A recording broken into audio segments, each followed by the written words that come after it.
यांचा जन्मदिवस जो काल संपूर्ण महाराष्ट्रात साजरा करण्यात आला, सामाजिक न्याय दिन, त्यानिमित्त आज हा कार्यक्रम या ठिकाणी आयोजित केलेला आहे। मी सर्वप्रथम आयोजकांनी या ठिकाणी मला बोलावलं, विचार मांडण्याची संधी उपलब्ध करून दिली, त्याबद्दल मी आयोजकांचे आभार मानतो। आणि आपल्याला काही महत्त्वाच्या विषयांवर या ठिकाणी चर्चा घडवून आणण्याचा प्रयत्न करतोय। कारण झालं काय की राजर्षी छत्रपती शिवाजी महाराज यांचा जन्मदिवस 26 जून 1874। आता प्रश्न असा आहे की यावेळेस भारतामध्ये ब्रिटिश राजवट होती आणि ब्रिटिश राजवट असताना राजर्षी छत्रपती शाहू महाराज हे राजे कसे, हा प्रश्न बऱ्याच लोकांना पडतो। छत्रपती शाहू महाराजांचा इतिहास आपल्याला सर्वांना माहिती आहे। कमी अधिक प्रमाणामध्ये दरवर्षी जयंतीच्या निमित्ताने आपण एक दिवस का होईना या इतिहासाचा उजाळा करत असतो। पुन्हा 27, 28, 29 तारीख किंवा जून महिना गेला की आपण तो विसरून जातो। मला असं या ठिकाणी सांगायचं आहे की राजर्षी छत्रपती शिवाजी महाराजांचा इतिहास हा पाठ्यपुस्तकातून का शिकवला जात नाही, यावर कधीतरी असा विचार झाला का की या देशामध्ये ज्या माणसाच्या नावाने संपूर्ण महाराष्ट्रामध्ये 26 जून हा दिवस सामाजिक न्याय दिवस म्हणून जर साजरा केला जात असेल, या राज्याच्या राज्य विधिमंडळाने जर याला सामाजिक न्याय दिवस साजरा करण्याची परवानगी दिली असेल, तर मग राजर्षी शाहू महाराज SCERT च्या मंडळाने 1ली ते 12वीच्या अभ्यासक्रमामध्ये कुठेच का शिकवू नये? थोडाफार छत्रपती शिवाजी महाराज आम्ही इयत्ता 4च्या पुस्तकात शिकतो आहे। भारत स्वातंत्र्य झालेला आहे, 75 वर्ष उलटून जातील। आता आपण अमृत महोत्सव साजरा करतोय यावर्षी। या अमृत महोत्सवापर्यंत सुद्धा 4थीच्या इतिहासातील शिवाजी महाराज 5वीतही गेला नाही, 6वीतही गेला नाही, 7वीतही गेला नाही, असा विचार आम्हाला कधी पडलाच नाही। NCERT विषय वेगळाच आहे। मी SCERT चा समुपदेशक या नात्याने अशी ओळख माझी या ठिकाणी करून देण्यात आलेली आहे। प्रश्न असा आहे की छत्रपती शाहू महाराजांचा इतिहास मग कोणी काहीही सांगितला तर आपल्याला प्रश्न असा पडतो की हा खराच असेल किंवा एवढा बरोबर असेल। कारण का तर तो शिकवला जात नाही। ज्या माणसाच्या नावाने आपल्या राज्यामध्ये सामाजिक न्याय दिन, सामाजिक न्याय ही खूप मोठी संकल्पना आहे। कारण या समाजामध्ये जी न्याय व्यवस्था आहे, मग तो भारतीय समाज असो का महाराष्ट्रातील सर्व धर्म असतील, या सामाजिक व्यवस्थेमध्ये न्याय मिळवण्यासाठी किंवा न्याय मिळवून देणारा असा हा एकमेव राजा होऊन गेलेला आहे की ज्याचा जन्मदिवस हा अख्ख्या महाराष्ट्रामध्ये सामाजिक न्याय दिन म्हणून शिकवला जातो। मग हा व्यक्ती इतिहासाच्या कुठल्याच पानावर का नाही, तर हा प्रश्न पडणं खूप गरजेचं आहे। कारण काय होतं की असा प्रश्न जर आम्हाला नाही पडला तर पुन्हा जयंत्या येतील, पुन्हा कोणीतरी वक्ता येईल, पुन्हा बोलून जाईल, आपण तो 1 दिवस 2 दिवस त्यावर विचार करणार, नंतर विसरून जाणार। परिवर्तन हा नियम आहे। भगवद्गीतेच्या पहिल्या पानावर जर आपण विचार केला तर तेच सांगितलं आहे की गीतेचा सार काय आहे, तर परिवर्तन संसार का नियम है। बुद्धाने काय सांगितलं? Nothing but change is the life, change is permanent. मग जर प्रत्येक धर्म हेच सांगत असेल, प्रत्येक धर्माचा संस्थापक हेच सांगत असेल, तर मग आमच्या या शिक्षण मंडळामध्ये असा बदल का होणार नाही? मी शिक्षण मंडळाचा विषय याच्यासाठी सांगतो की संस्काराला सुरुवात ही शाळेपासून होते। जर तसं झालं नसतं तर शाळा बंद पडल्या असत्या, फक्त क्लासेस चालू राहिले असते। पण अजून काही लोकांचा विश्वास आहे की शाळेमधूनच संस्कार होतात। आपण कितीही चांगल्या दर्जाचे क्लासेस मुलाला दिले तरी आपण आपल्या मुलाचं ऍडमिशन हे शाळेत करतोय। भले त्याच्यासाठी बोर्ड बदलत असू आपण, कोणी SCERT बोर्डला टाकतोय, कोणी NCERT बोर्डला टाकत असेल, आणखी कोणी CBSE बोर्ड किंवा त्याच्यानंतर IB बोर्ड वगैरे असे भरपूर काही बोर्ड आपल्या देशामध्ये आहे, त्याचा अभ्यासक्रम आपल्या मुलांना देत असू। अभ्यासक्रम जो देत आहे आपण, त्या अभ्यासक्रमामध्ये आमचे राजे आहेत का? कारण शिवाजी राजे चौथीच्या पुढे गेलेच नाही गेल्या 75 वर्षाच्या इतिहासामध्ये, आणि त्यांचे वंशज म्हणजे चौथ्या शिवाजी राजांना मी चौथी शिवाजी राजे सांगतो, कारण इतिहासामध्ये शिवाजी राजानंतर संभाजी राजांची हत्या करण्यात आली. ती हत्या कशा पद्धतीने करण्यात आली, नाव औरंगजेबाचं असलं तरी त्याच्या मागे कोणाचा कट कारस्थान होतं हे आपल्या सगळ्यांना सर्वश्रुत आहे. म्हणजे संभाजी राजाची हत्या झाल्यानंतर मोठा प्रश्न पडला होता की राजगादी कोणाकडे असावी, आणि म्हणून राजा रामाची जी पत्नी होती त्या राजा रामाची पत्नी रणरागिणी ताराबाई, या ताराबाईने नंगी तलवार हातात घेतली आणि तिने मुघलांना सडोकीपणू करून सोडलं. तिने मुघलांना सडोकीपणू करून सोडलं असतानाच औरंगजेबाच्या ताब्यामध्ये, कारण औरंगजेबाच्या मागे एवढी लागली की महाराष्ट्रातच त्याची कबर बांधावी लागली, परंतु त्याच्या मुलांच्या ताब्यामध्ये, त्याच्या पुढच्या येणाऱ्या सक्सेसरच्या ताब्यामध्ये जेव्हा संभाजी राजांचा पुत्र शाहू महाराज, या नावांमध्ये पुन्हा पुन्हा ती नावं येतात म्हणून बऱ्याचदा आपल्या लक्षात राहत नाही, तर संभाजी राजांचा पुत्र शाहू महाराज हा त्यांच्या ताब्यात होता. इकडे तारा राणी लढत होत्या आणि आता तारा राणीला लढता लढता अपयश यावं यासाठी म्हणून बऱ्हाणपूरला शाहू राजांना औरंगजेबाच्या सैनिकांनी सोडून दिलं. शाहू राजे परत आले, मग वाद सुरू झाला की आता जर राजाच्या गादीवर राजकुमार आहे, राजा आहे, छत्रपती आहे, तर मग राणीचं काय काम, हा वाद सुरू असताना तारा राणींनी मग त्यांच्यासाठी कोल्हापूरची गादी, त्या ठिकाणी राज्य आणि ते एक संस्थान असं निर्माण केलं की तुम्ही इथे राज्य करावं, परंतु ते साताऱ्यात राहिले आणि सातारा त्यांनी सोडलं नाही. त्याच्यानंतरचे जे वंशज होते त्यापैकी चौथे शिवाजी हे सुद्धा दिवाणी बर्वे आणि ब्रिटिश यांच्या संगनमताने त्यांना चौथे शिवाजी यांना वेडसर असल्याचं घोषित करण्यात आलं आणि ब्रिटिशांच्या तुरुंगात ठेवण्यात आलं आणि ब्रिटिशांच्या तुरुंगातच चौथे शिवाजी यांचा मृत्यू झाला. या चौथे शिवाजींचा मृत्यू झाल्यानंतर ते निपुत्रिक होते, त्यांना पुत्र नव्हता आणि म्हणून आता कोल्हापूरच्या गादीवर कोणाला तरी आणावं म्हणून त्यांची पत्नी जी आनंदीबाई होती, या आनंदीबाईंनी घाटगे, कागलच्या घाटगे घराण्यातील यशवंतराव नावाचा जो मुलगा होता जयसिंग घाटगे यांचा, तो दत्तक घेतला. म्हणजे वयाच्या 10व्या वर्षी यशवंतरावांना दत्तक घेण्यात आलं. आईने आनंदीबाई यांनी दत्तक घेतलं आणि दत्तक घेतल्यानंतर त्याचं नामकरण करण्यात आलं शाहू महाराज. ही अशी जन्माची कथा आहे शाहू महाराजांची. 10 वर्षाचे असताना दत्तक गेले. मग ते राजघराण्यात आल्यानंतर कोल्हापूरच्या संस्थानाच्या राजगादीवर त्यांना बसवायचं म्हणून मग त्यांना तसं प्रशिक्षण दिलं जावं म्हणून त्यांना धारवड या ठिकाणी, म्हणजे राजकोट आणि धारवड या ठिकाणी त्यांना पाठवण्यात आलं. 1884 पासून तर 1894 पर्यंत त्यांचं शिक्षण त्या ठिकाणी पूर्ण होणार होतं, पण मध्येच 17व्या वर्षी त्यांचा लक्ष्मीबाईशी विवाह करण्यात आला. बडोद्याचे सरदार खांडविलकर यांची मुलगी लक्ष्मीबाई हिच्याशी राजे शाहू महाराजांचा विवाह करण्यात आला. त्यांचा विवाह झाल्यानंतर पुन्हा ते शिक्षणासाठी गेले. राजकोटचं शिक्षण संपून धारवडला गेले आणि धारवडवरून 20 वर्ष वय होईपर्यंत शिक्षण घेतलं. परत आले, त्यांचा राज्याभिषेक झाला आणि ते कोल्हापूरच्या गादीवर बसले. आता ते गादीवर बसल्यानंतर साधारणतः 1894 नंतर 2च वर्षांनी कोल्हापूरमध्ये दुष्काळ पडला. या दरम्यानची जी परिस्थिती होती ती परिस्थिती अशी होती की या दुष्काळग्रस्त परिस्थितीमध्ये राजर्षी शाहू महाराजांनी कोणते निर्णय घ्यावे, 2च वर्ष झालेले होते आणि म्हणून त्यांनी ठरवलं की आपण लोककल्याणकारी कार्यक्रम हाती घ्यायचा आहे. आता लोककल्याणकारी कार्यक्रम हाती घेणं म्हणजे नेमकं काय, तर या राज्यातला एकही शेतकरी हा उपाशी मरायला नको. याच्या शेतीसाठी पाणी उपलब्ध झालं पाहिजे, सिंचनाची व्यवस्था केली पाहिजे.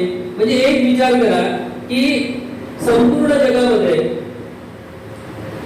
आधुनिकीकरण झालेलं असताना ब्रिटिश भारतात येऊन थोड्या बहुत प्रमाणात जे लोक परदेशात जाऊन शिक्षण घेत होते त्यांनाही आधुनिकतेचा परिचय झालेला होता.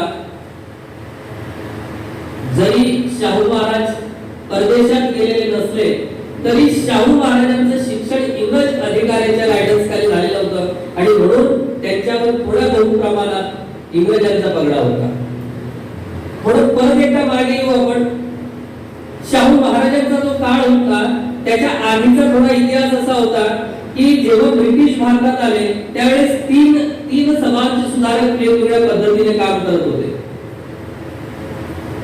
गोपाळराव देशमुख ब्राह्मणांनी शिक्षण घेतलं पाहिजे, शिक्षण घेऊन त्यांनी चांगल्या पद्धतीने सामाजिक व्यवस्थेमध्ये काम केलं पाहिजे.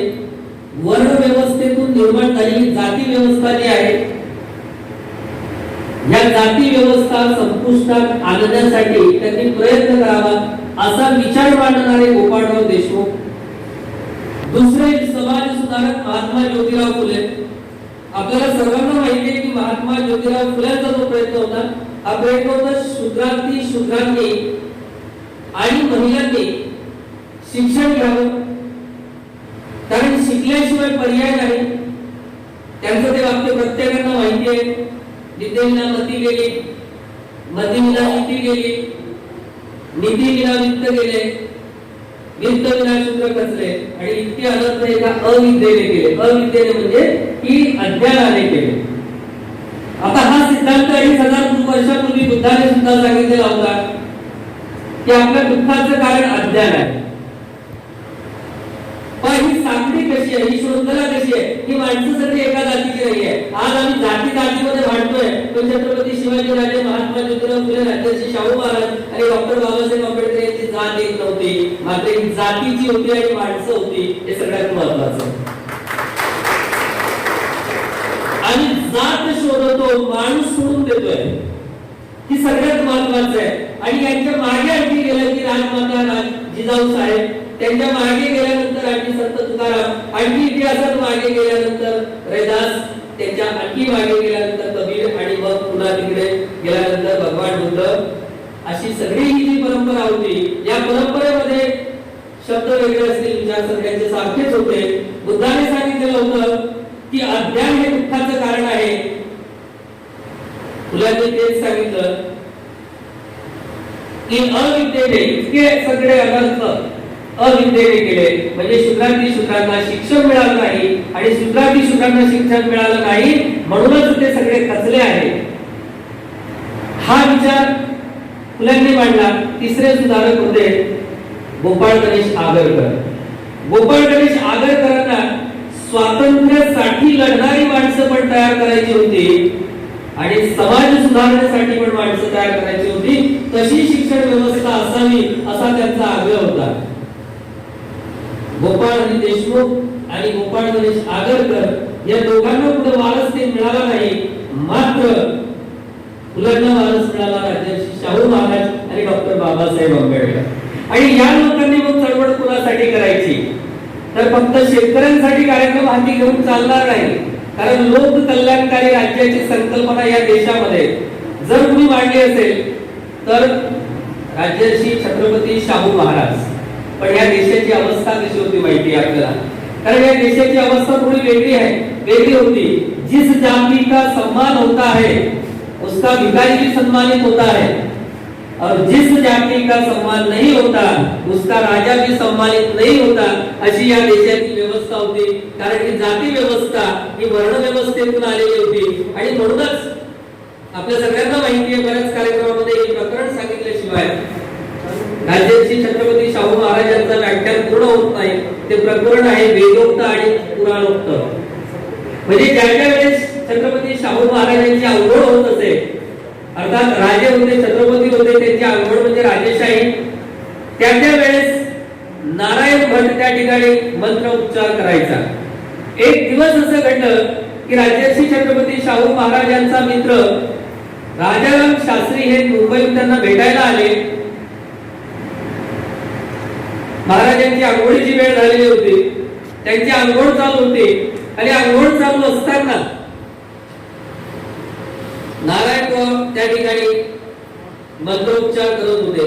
ते राजाराम शास्त्रींना समजलं आणि ते आटोपल्यानंतर त्यांचे मित्र त्यांनी विचारलं की महाराज, हा जो माणूस आहे भट, हा जो मंत्र म्हणतो म्हणतो आहे हे पुराणोक्त आहे. मग हे कोणासाठी म्हटलं जातं तर हे शूद्रांसाठी म्हटलं जातं फक्त. म्हणून मी तुम्हाला ते हिंदी वाक्य सांगितलं की बहुजन समाजात जन्मलेला, बहुजन याचा अर्थच वर्ण व्यवस्थेत शूद्र, बहुजन समाजात जन्मलेला मग तो राजा असला तरी त्याचा अपमान होत होता आणि म्हणून त्यावेळेस हा अपमानित झालेला तो राजा होता. त्यावेळेस त्यांना असं कळलं की जर माझ्यासारख्या माणसाचा अपमान होत असेल तर मग या सामान्य जनतेचं काय, आणि म्हणून त्यांनी ठरवलं की मी आता या देशात, या राज्यातील सर्व, या संस्थानातील सर्व समाज व्यवस्था बदलून टाकल्याशिवाय मी माघार घेणार नाही. आणि म्हणूनच त्या ठिकाणी तेव्हापासून त्यांनी खऱ्या अर्थाने या देशातील सामाजिक चळवळीसाठी प्रयत्न केला.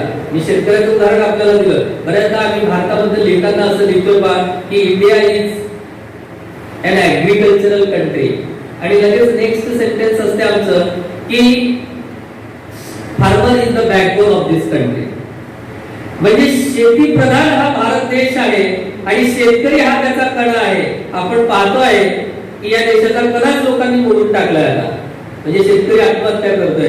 पण मी आपल्या सर्वांना एक प्रश्न असा विचारेल, गेल्या 15 वर्षापासून आम्ही शेतकऱ्यांच्या आत्महत्याचा विचार किंवा बातमी किंवा कुठेतरी न्यूज ऐकतो आहे, पण मला सांगा कोल्हापूरच्या शेतकऱ्याने आत्महत्या केली असं आपण ऐकलं का? कदाचित नाही. याचं कारण असं आहे की कोल्हापूरमध्ये राजर्षी छत्रपती महाराजांनी त्यावेळेसच राधानगरी नावाचं धरण, म्हणजे वस्ती आणि धरण उभारलं. आणि हे जे धरण होतं, या धरणामध्ये त्यावेळेस 14% जमीन ही ओलिताखाली होती. आणि म्हणून आजही तेथील शेतकरी जो आहे हा शेतकरी सरळ आहे.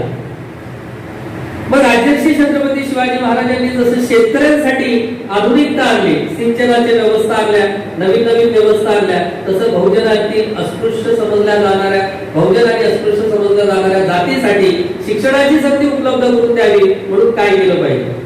त्यांनी एका जातीसाठी केलेलं नाही, हे सर्वात महत्त्वाचं आहे. त्यांनी कोणासाठी केलं मग तर त्यांनी पहिल्यांदा बहुजनातील सर्व जाती धर्माचे असतील, सर्व, म्हणजे अगदी लिंगायत असेल तर त्यांच्यासाठी वेगळी शाळा, धनगर असतील तर त्यांच्यासाठी वेगळ्या शाळा, म्हणजे अशा पद्धतीने. अर्थात ते त्यावेळेची व्यवस्था होती आणि ते स्वातंत्र्यपूर्वीचा काळ होता. कारण आम्ही लोक जाती व्यवस्था पाळत होतो, राजा तरी जाती व्यवस्था पाळत नसलो तरी सामान्य माणूस ही जाती व्यवस्था पाळत होतो, त्याच्यावर तेवढा प्रभाव होता. आणि म्हणून राजर्षी छत्रपती महाराजांनी, शाहू महाराजांनी शाळा सुद्धा त्या जाती निहाय केल्या आणि जवळपास त्यांच्या संस्थानामध्ये त्यांनी 122 शाळा काढल्या. 14 वर्षामध्ये 122 शाळा काढण्याच्या मागचा मुख्य उद्देश काय असेल ते पण सांगतो. नुसत्या शाळा काढल्या का? नाही. सुरुवातीला त्यांनी या सर्व मुलांना आपल्या राजवाड्यामध्ये वसतिगृहाची व्यवस्था करून ठेवलं. पण त्यांच्या लक्षात आलं की राजवाड्यामध्ये ही मुलं येतात, हे लाडावतात, आणि म्हणून त्यांनी तेवढ्याच प्रकारची वसतिगृह, जिथे शाळा तिथे वसतिगृह सुरू केले. हे वसतिगृहाचं जनक म्हणून कोल्हापूर ओळखलं जातं. तर कोल्हापूरला त्यांनी वसतिगृह सुरू केलं, शाळा सुरू केल्या. संपूर्ण त्यांच्या संस्थानामध्ये जवळपास 122 शाळा काढल्या.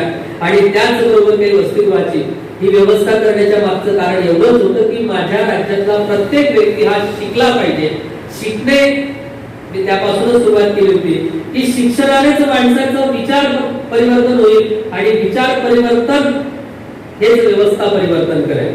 आपल्या सर्वांना माहिती आहे की विचार परिवर्तन झाल्याशिवाय व्यवस्था परिवर्तन होणार नाही. पण विचार परिवर्तन केव्हा होईल? इंग्रजीमध्ये असं म्हणतात, we are what we think. आपण जसा विचार करतो तसे आपण असतो. पण याच्याही पलीकडे जाऊन एक विचार बुद्धाने सांगितलेला आहे, watch your words, watch your thoughts, they become your words. Watch your words, they become your action. Watch your action, they become your character. ही सगळ्यात महत्त्वाची गोष्ट आहे की तुमचा विचार, तुमचे शब्द, त्यातून तुमची कृती आणि तुमच्या कृतीतून तुमची वर्तणूक, आणि ही जर वर्तणूक सामाजिक योग्य असेल, समाजाचा विचार करणारी असेल, तरच समाजामध्ये न्याय प्रस्थापित होईल. मग हा न्याय प्रस्थापित होण्यासाठी त्यांनी शिक्षणावर खूप मोठी गुंतवणूक केली. म्हणजे त्यांचा जो वर्षाचा बजेट असायचा त्या बजेटमध्ये जवळपास 23% आयोजन, निधीचं आयोजन ते फक्त शिक्षणावर करत होते. शिक्षणाच्या बाबतीत ते दूरदृष्टी होते, एक द्रष्टाराजे होते.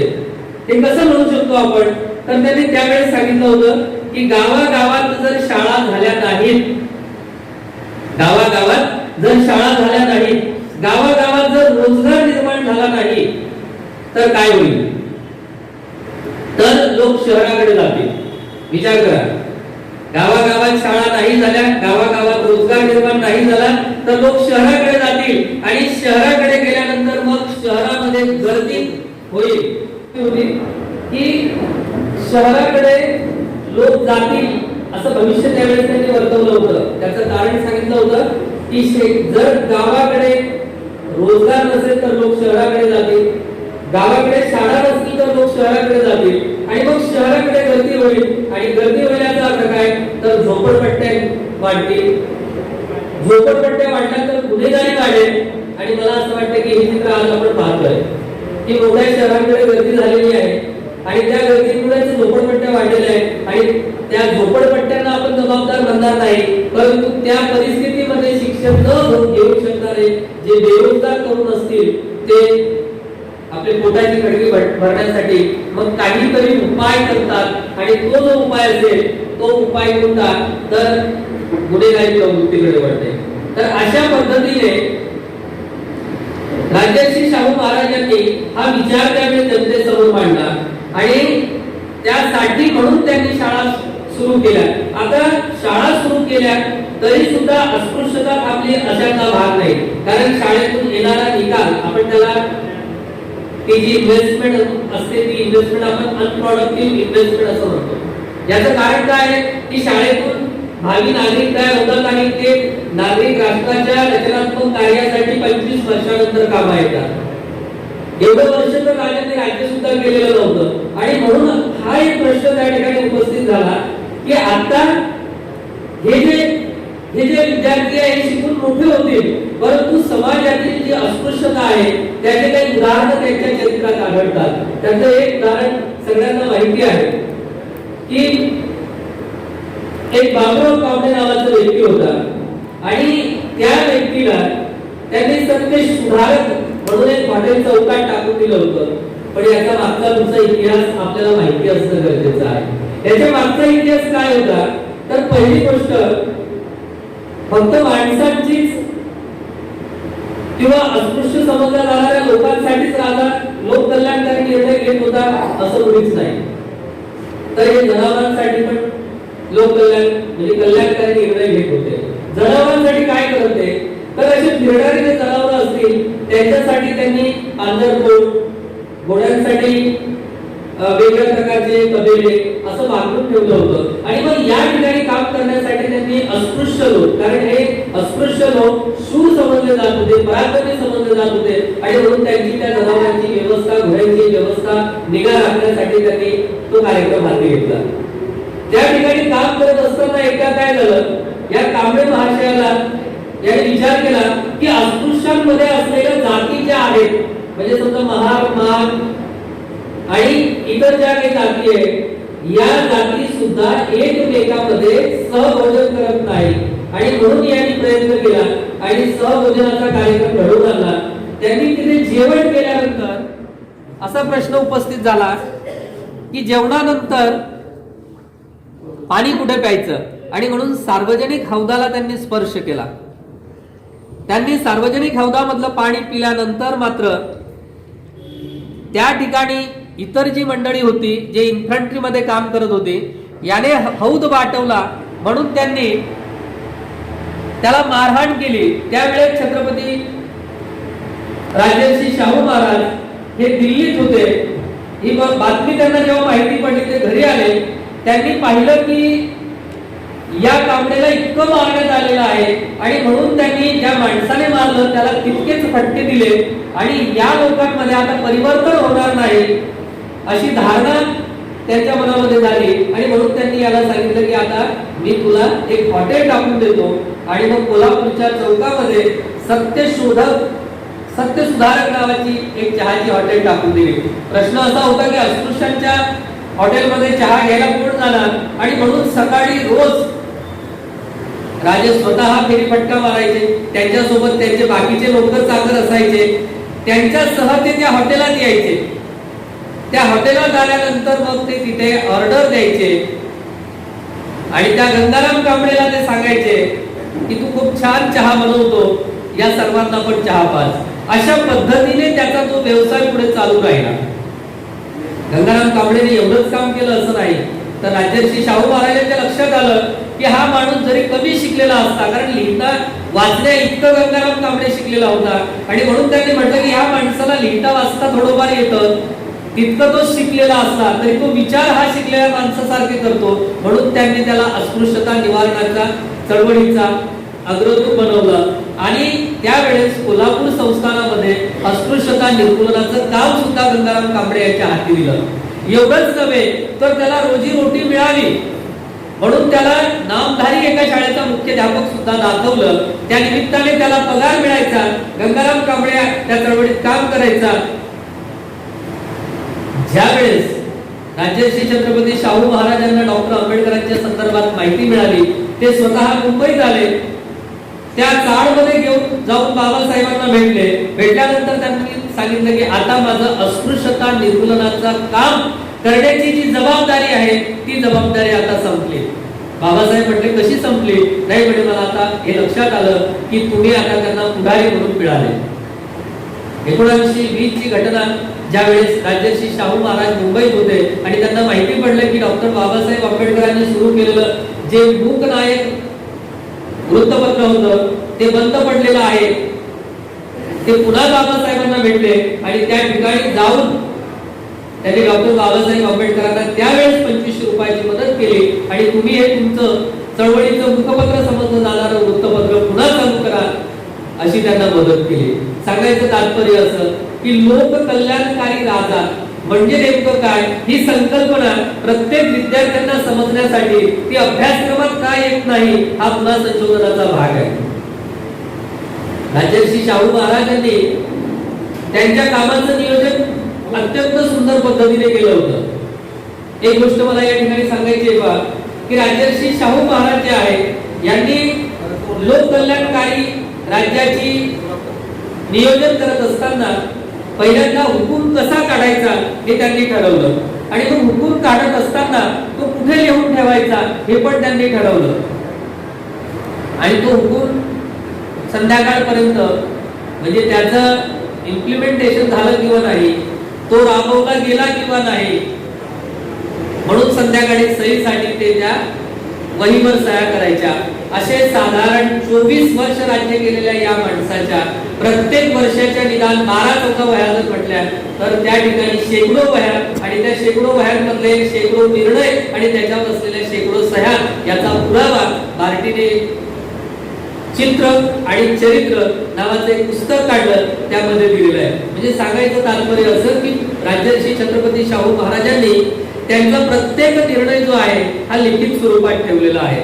दुसरी एक गोष्ट अशी की ते बऱ्याचदा असं म्हणायचे की माझ्या अगोदर जे जे राजे झाले, उदाहरणार्थ छत्रपती शिवाजी महाराज यांचा इतिहास खरा का खोटा असे अनेक प्रश्न उपस्थित झालेले आहेत. काही लोक म्हणतात हा इतिहास बरोबर आहे, काही म्हणतात ज्यांनी लिहिलेला आहे डाव्यांनी लिहिलेला आहे तो इतिहास खरा आहे. डाव्यांचा इतिहास जे उजवे आहेत ते म्हणतात की हा इतिहास खोटा आहे आणि त्यांनी मांडलेला काल्पनिक इतिहास जो आहे तो इतिहास खरा आहे.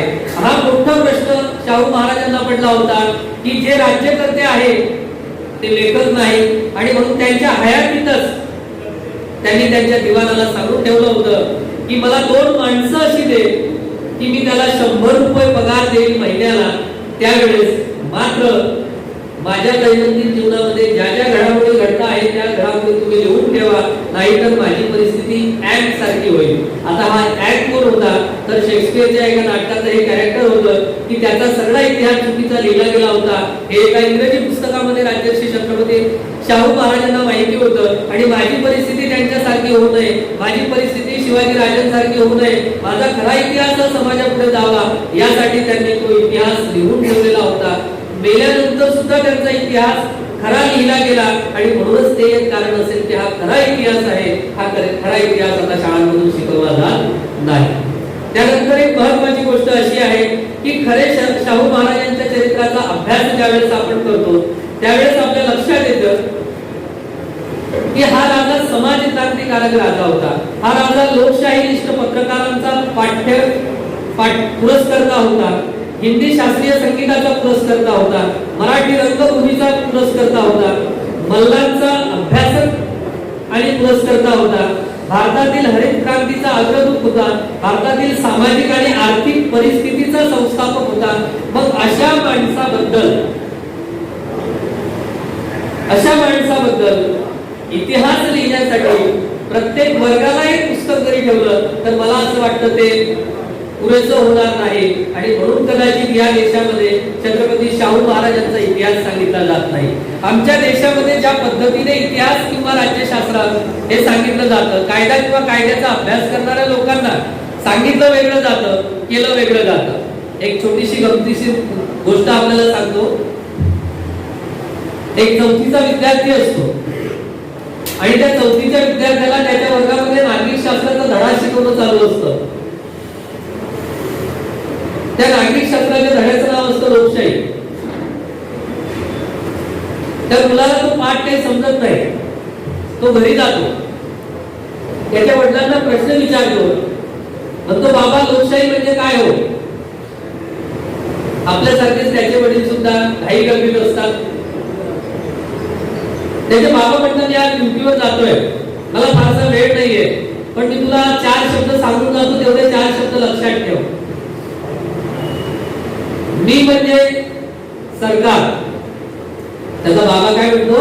मी म्हणजे सरकार, तुझी आई म्हणजे न्याय व्यवस्था, आपल्या घरात काम करणारी बाई म्हणजे कामगार आणि तू म्हणजे जनता.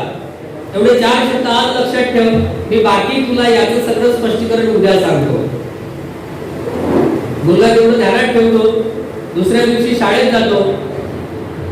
शाळेतून मधल्या सुट्टीनंतर नागरिक शास्त्राचा तास असतो म्हणून तो घरी येतो. कारण शिक्षकाने जर आपल्याला काही प्रश्न विचारला तर आपले बाबा आपल्याला समजावून सांगणार आहे म्हणून तो घरी येतो. तो घरी येतो, घराचं समोरचं दार असं लोटलेलं असतं. तो दार उघडतो, आई झोपलेली असते. तो मधल्या घरात जात असतो तेव्हा त्याला एक चित्र दिसते की त्याचे वडील ती कामगार बाई असते, तिच्यावर अन्याय करत असते, अत्याचार करत असते. हे चित्र पाहता बरोबर तो मुलगा ओरडतो. एकदम समर्पक शब्द आहे सगळ्यांनी काम देऊ नये का? काय ओरडतो असेल तो मुलगा? तो मुलगा म्हणतो बाबा आता समजली मला लोकशाही. सरकार जेव्हा कामगारांवर अत्याचार करतं तेव्हा न्याय व्यवस्था झोपलेली असते आणि जनता उघड्या डोळ्यांनी पाहते. तर अशी ही लोकशाही आज आमच्या देशात आहे. मात्र खऱ्या अर्थाने ज्याने या लोकशाहीसाठी राज्यघटना दिली त्या डॉक्टर बाबासाहेब आंबेडकरांना ती राज्यघटना लिहिल्यानंतर जेव्हा 26 नोव्हेंबर 1949 ला ती सुपूर्द केली त्यावेळेस त्या सभेमध्ये उपस्थित काही लोकांनी प्रश्न विचारला, बाबासाहेब तुम्ही हसतायत, तुमच्या हसण्याचं मुख्य कारण काय? तर डॉक्टर बाबासाहेब आंबेडकर म्हटले मला हसू याच्यासाठी येते आहे की आता याच्या पुढे राणीच्या पोटातून राजा राजपुत्र जन्माला येणार नाही. या गोष्टीचं मला हसू येतंय. मी या देशातील सगळ्या लोकांना मी मताचा अधिकार दिलेला आहे, त्याला मतदार राजा दिलेला आहे. विचार करण्यासारखी गोष्ट आहे. मला वाटतं की हिंदी सिनेमामध्ये पण असं म्हटलं राजा वही बनेगा जो हकदार होगा. पण आज आमच्या देशामध्ये मतदाराला हे समजलेलं नाहीये.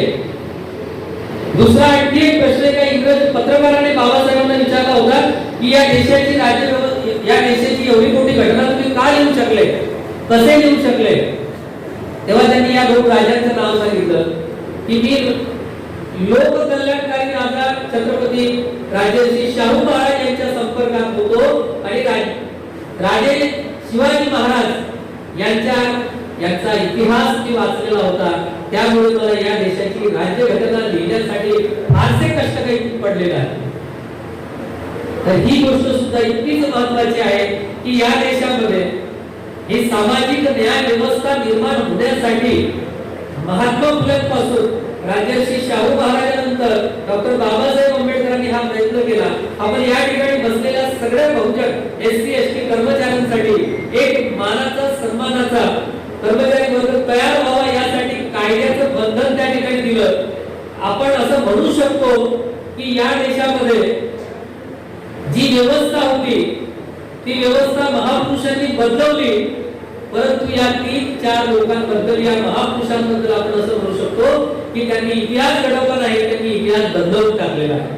आणि हा इतिहास नुसता बदलवलेला नाही तर जसं महात्मा फुलेंनी आणि सावित्रीबाई फुले यांनी शिक्षणाचा आग्रह धरला, त्यांना गुरुस्थानी मानून आपल्या गुरूंकडून आपण कोणता विचार घेतला, जो क्रांतिकारी विचार घेतला, तो विचाराने मी इतका मोठा झालो असं म्हणून बाबासाहेबांनी या गुरुंना शिष्य म्हणून काय अर्पण केलं तर गुरुदक्षिणा म्हणून भारतीय राज्यघटनेमध्ये त्यांच्या विचाराचं कायद्यात रूपांतर केलं. आणि आज आपल्याला जे हक्क आणि अधिकार मिळत आहेत ते हक्क आणि अधिकार हे कायद्याने मिळत आहेत, त्याच्यामुळे ते कोणी हिसकावून घेऊ शकत नाही. परंतु ही गोष्ट मात्र निश्चित आहे की घटना ही परिवर्तनशील आहे. म्हणजे आम्ही हे पण लक्षात ठेवलं पाहिजे की घटना ही परिवर्तनशील आहे. अमेरिकेच्या राज्यघटनेसाठी ती परिपूर्ण नाही की त्यामध्ये असलेल्या कलममध्ये बदल होणार नाही, आमच्या कलममध्ये बदल होणार आहे. कारण जसं बाबासाहेबांना हसायला आलं होतं तसं बाबासाहेबांना रडायला पण आलं होतं. त्यांनी म्हटलं होतं की जर या राज्यघटना चालवणारे हात चुकीचे असतील तर ही कोणाच्याही कामात पडणार नाही. आणि म्हणूनच आपल्याला हा पण विचार करायचा आहे की नुसते सामाजिक न्याय दिन हा साजरा न करता आपल्याला हा विचार केला पाहिजे की ज्या या महापुरुषांमुळे आपल्याला हे हक्क आणि अधिकार मिळालेले आहेत, हे हक्क आणि अधिकार जर आपल्याला टिकवून ठेवायचे असतील तर आपल्याला एकजुटीने एकत्र यायचं आहे, एकजुटीने एकत्र संघर्ष करायचा आहे. आणि तो संघर्ष हा त्या राज्यघटनेसाठी असला पाहिजे, तो संघर्ष आपल्या स्वातंत्र्य, समता, न्याय आणि बंधुतेसाठी असला पाहिजे. आणि तो संघर्ष जर आपण करू शकलो नाही तर मी सांगितलं की घटना परिवर्तनशील आहे, ती बदलत राहणार आहे. आणि तो बदलण्याचा अधिकार आपल्या देशाच्या संसदेला आहे. कारण का तर संसद ही आपल्या देशातील कायदे करणारी सर्वोच्च संस्था आहे. आणि त्या संसदेमध्ये जिसकी जितनी संख्या भारी उसकी उतनी भागीदारी असं आरक्षण बाबासाहेबांनी दिलेलं आहे. मात्र त्या आरक्षणाचा अर्थ आपल्याला समजला नाही. ऍक्च्युअली आरक्षणाचे जनक म्हणून आपण राजर्षी शाहू महाराजांकडे पाहतो. आपल्याला पुन्हा थोडंसं इतिहासात जायचंय की 1902 ला 26 जुलै रोजी सामाजिक न्यायाच्या संदर्भामध्ये काही निर्णय राजर्षी शाहू महाराजांनी घेतले. त्यातला पहिला निर्णय जो होता तो पहिला होता रीमॅरेज ऍक्ट, विधवा पुनर्विवाह. हा विधवा पुनर्विवाह 1917 चा कायदा. 1918 ला त्यांनी इंटरकास्ट मॅरेज म्हणजे आंतरजातीय विवाह आणि त्याच्या पुढचा जो कायदा होता म्हणजे त्याच्या आधीचा आरक्षणाचा, हे जे 3 कायदे होते हे 3 कायदे आम्हाला सामाजिक न्याय देतात. पहिला कायदा आरक्षण देतो. आरक्षणाबद्दल बऱ्याच लोकांचं असं मत आहे की आरक्षण म्हणजे रिझर्वेशन, पण खऱ्या अर्थाने आरक्षणाला प्रतिशब्द आहे प्रेझेंटेशन, रिप्रेझेंटेशन. आपण कोण असतो तर आपल्या समाजाचं प्रेझेंटेशन करण्यासाठी, रिप्रेझेंटेशन करण्यासाठी, प्रतिनिधित्व करण्यासाठी आपण या ठिकाणी आलो असतो. आपण एसटीचे प्रतिनिधी आहात, आपण एसटीचे प्रतिनिधी आहात, आपण ओबीसीचे प्रतिनिधी आहात. अशा पद्धतीने आपण बहुजन लोकांचे, बहुजन आणि सुधारित समजल्या लागणाऱ्या लोकांचे, स्त्रियांचे प्रतिनिधी म्हणून या ठिकाणी आरक्षण देतो. हे आरक्षण शाहू महाराजांनी 1902 ला त्यांच्या राज्यामध्ये दिलेलं होतं आणि तेही 50% दिलेलं होतं. आणि म्हणून त्यांना आरक्षणाचे जनक असं म्हणतात. दुसरा जो कायदा केला होता त्यांनी तो कायदा होता रीमॅरेज ऍक्ट फॉर विडो. तर विधवांसाठी पुनर्विवाह. कारण का तर भारतीय व्यवस्थेमध्ये विधवा झालेल्या महिलेला तिचं केस ओपन केलं जात होतं. ही प्रथा त्यांच्या गुरुंनी म्हणजे महात्मा फुलेंनी बंद केलेली होती. मात्र जी महिला समाजामध्ये राहील ती काय करणार आणि म्हणून तिचे एकटीचं जीवन तिने न जगण्यासाठी त्यांनी त्यांच्या संस्थानामध्ये इंग्रजांच्या मदतीने रीमॅरेज विडो ऍक्ट पास केला 1917 ला. आणि हा सुद्धा त्या महिलांसाठी मिळालेला सामाजिक न्याय होता. दुसरा सामाजिक न्याय होता तर आंतरजातीय विवाह हा सुद्धा सामाजिक न्याय होता. आपल्याला कांशीरामजीचं उदाहरण माहिती आहे. कारण कुठल्याही प्रकारचं व्याख्यान देत असताना या महापुरुषांची नावं घेतल्याशिवाय ते व्याख्यान पूर्ण होत नाही, कारण ती एक शृंखला आहे आणि तुम्हाला माहिती आहे की शृंखला म्हणजे साखळी एक कडी जर निघाली तर साखळी तुटून जाणार. आणि म्हणून आपण भगवान बुद्धापासून महावीरांपासून तर शेवटी इकडे कांशीराम पर्यंत याच्यासाठीच येतो की कांशीरामजी हे चळवळीत का उतरले त्याचं एकच कारण होतं, ते म्हणजे त्यांनी ॲनिमेशन ऑफ कास्ट नावाचा जो बाबासाहेबांनी लिहिलेला ग्रंथ होता तो ग्रंथ त्यांनी 17 वेळेस वाचला असं म्हणतात. आता 17 वेळेस तुम्ही विचार करा, मी जेव्हा ते पुस्तक पाहिलं ते पुस्तक जे 60 पानाचं पुस्तक आहे. जातीय संस्थेचं उच्चाटन नावाचा हा जो ग्रंथ आहे, हे जे पुस्तक आहे ऍक्च्युअली हे पंजाबसाठी बाबासाहेबांना आमंत्रण आलं होतं की जात पात पुढं मंडल या मंडळात तुम्हाला भाषण करायला जायचं होतं. ते न झालेलं भाषण प्रकाशित केलेलं पुस्तक की ज्या पुस्तकापुढे कांशीराम भेटले, त्या कांशीरामने काय म्हटलं होतं की हे जे पुस्तक आहे या पुस्तकामध्ये जातीय संस्थेचं उच्चाटन म्हणजेच काय, तर ही जी जात आहे ही कायमची नष्ट झाली पाहिजे. मग ही कशी नष्ट होणार, तर एक त्यामध्ये महत्त्वाचा फॉर्म्युला सांगितलाय तो म्हणजे विवाह. मी विषयांतर नाही करत आहे, मी तुम्हाला त्या मुद्द्याकडे पुन्हा घेऊन जाणार आहे की विवाह. मग विवाह या देशातली अशी एक संस्था आहे की ती संस्था जोपर्यंत जातीवर आधारित राहणार आहे तोपर्यंत या देशातली जातीय संस्थेचं उच्चाटन होणार नाही. हे डॉक्टर बाबासाहेब आंबेडकरांनी आपल्याला सांगितलं आहे, तेच कांशीरामने पुढे सांगितलं आणि तेच शाहू महाराजांनी आधी सांगितलं होतं. त्यांनी इंटरकास्ट मॅरेजला मान्यता देण्याचं कारण काय आहे, पण आपण आजही बऱ्याच वेळेस असं पाहतोय की ऑनर किलिंगचे प्रश्न उपस्थित होत आहेत. आता ऑनर किलिंगचे प्रश्न हे जर जातीवर असतील तर मग आपण यांची जयंती पुण्यतिथी स्मृतिदिन साजरा करून काही फायदा आहे का? याचा अर्थ असा आहे की बाबासाहेबांनी वर्ण व्यवस्था संपुष्टात घेऊन जाती व्यवस्था जी निर्माण झालेली होती त्या जाती व्यवस्थेचं सुद्धा निर्मूलन करायचं होतं. त्यासाठी त्यांनी आपल्याला कास्ट काढून कोड दिलेले. कास्ट काढले आपल्याला, पण अजूनही आम्ही कास्ट सर्टिफिकेट शिवाय मध्ये नोकरीला लागत नाही. त्यांनी कोड किती दिले पहा, जवळपास या देशामध्ये 6000 पेक्षा जास्त जाती आहेत. त्यामध्ये 300-350 जाती अस्पृश्यांच्या आहेत. आणि म्हणून या सगळ्या जातींनी एकत्रित यावं, यांच्यामध्ये मॅरेज व्हावं, विवाह व्हावा. निदान अस्पृश्यांना तुम्ही स्वीकारत नसेल तर अस्पृश्य समजल्या जाणाऱ्या सगळ्या जातींनी एकत्र यावं. ओबीसी जे आहेत, या ओबीसी मध्ये जेवढ्या जाती आहे यांनी एकत्र यावं आणि यांच्यामध्ये मॅरेज व्हावं, इंटरकास्ट मॅरेज व्हावं. यासाठी त्यांनी आपल्याला हे कोड दिलेले आहे. ते कोड आहे एससी एसटी ओबीसी. मला सांगा 6500 जाती ज्या होत्या त्या त्यांनी फक्त 3 कोड मध्ये विभागल्या. आणि हे जे एससी एसटी ओबीसी आहे यांनी जर एकत्रित येऊन हे जर काम केलं तर मला वाटतं या देशामध्ये ॲनिमेशन ऑफ कास्ट जातीय संस्थेचं उच्चाटन जे होतं हे शाहू महाराजांनी ठरवलेलं होतं. हे पुढे घटनेतून बाबासाहेबांनी सांगितलेलं आहे, हे कांशीरामनी चळवळीतून सांगितलं. या सगळ्या गोष्टी मला वाटतं या पद्धतीने आपल्यापर्यंत पोहोचतील. तर या सर्व विचारांवर विचार करणे हीच खऱ्या अर्थाने शाहू महाराजांची जयंती होईल. एकच दिवस हा विचार आपल्या डोक्यात ठेवणं किंवा इतरांना सांगणं, तेवढ्याने शाहू महाराजांची जयंती ही दरवर्षाप्रमाणे पावसाळ्यासारखी येईल आणि नेहमीची येतो पावसाळा असं होईल. मीच नाही तर आपल्याला ग्रंथ सुद्धा सगळं सांगून जातात. आणि म्हणून आपण पुस्तकांच्या माध्यमातून किंवा इतर माध्यमातून परिवर्तन करणे हे खूप महत्त्वाचं आहे. कारण परिवर्तन नाही केलं तर पुन्हा ती व्यवस्था येण्याची शक्यता आहे. शिक्षक म्हणून आणखी एक सोपा एक महत्त्वाचा संदेश आपल्या समोर ठेवतो, तो म्हणजे की येणारा जो पुढचा शैक्षणिक धोरण आहे हे शैक्षणिक धोरण अत्यंत वाईट आहे. या शैक्षणिक धोरणामध्ये पुन्हा वेगवेगळीकडे जाण्याची शक्यता आहे. सगळे आपल्या घरापर्यंत आलेले जे काही शाळा कॉलेज आणि महाविद्यालय आहेत हे बंद होणार आहेत.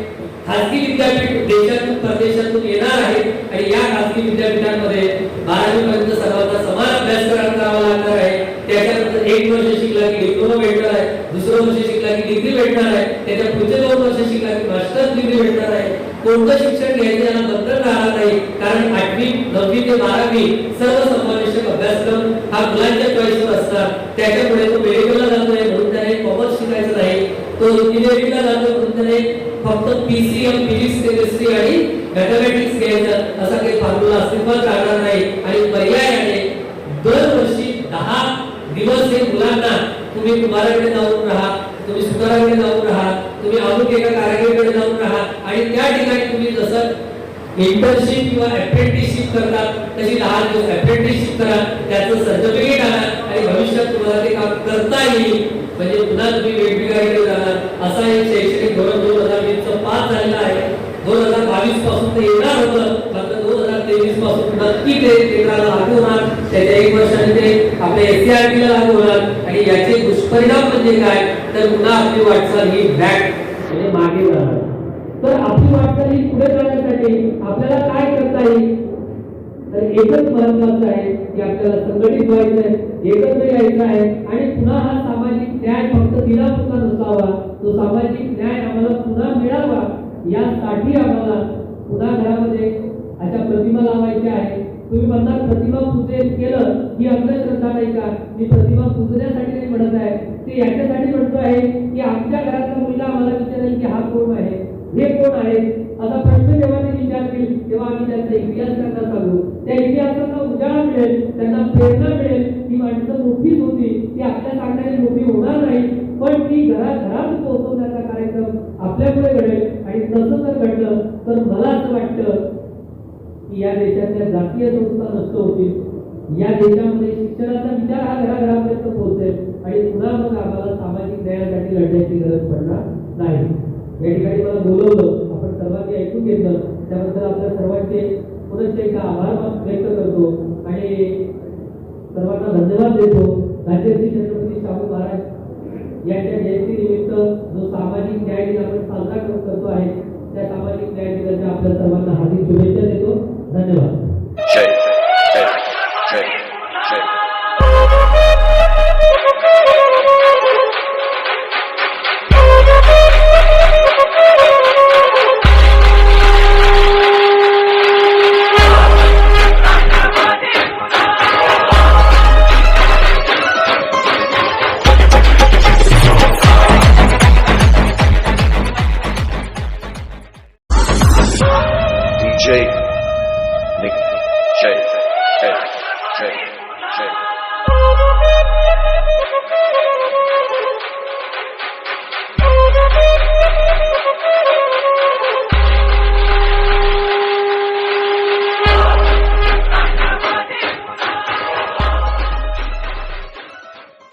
शिवारात राबणारा बोल बळी राजा, सांगतोय झटणारा कामगार माझा. माय बहिणीची आली काळजाची हाक, राष्ट्रवादी होती आहे आमच्या मनात. साहेब सोबतीला महाराष्ट्र आहे अख्खा, उजळेल राष्ट्रवादी केलाय राजा पक्का.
शिवारात राबणारा बोल बळी राजा, सांगतोय झटणारा कामगार माझा, माय बहिणीची आली काळजाची हाक.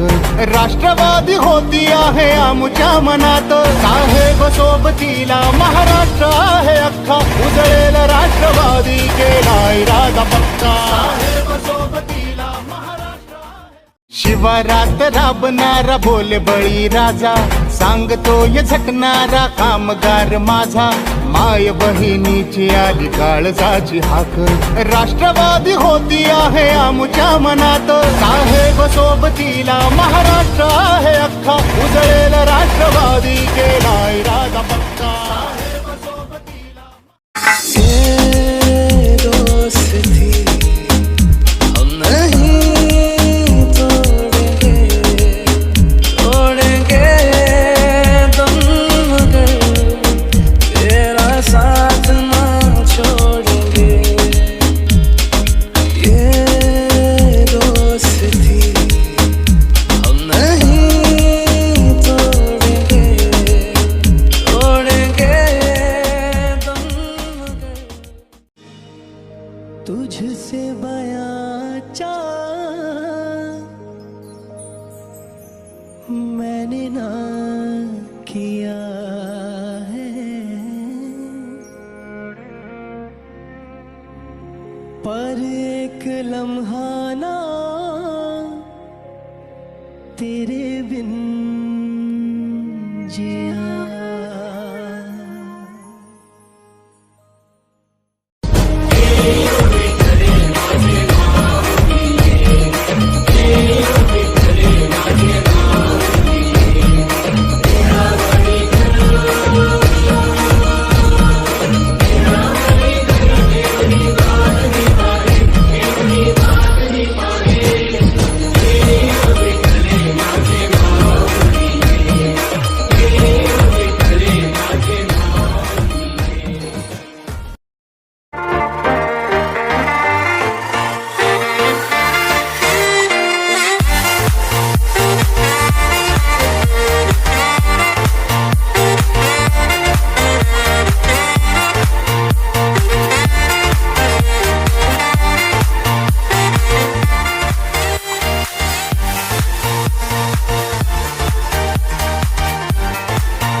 Subscribe now and press the bell icon. Never miss an update.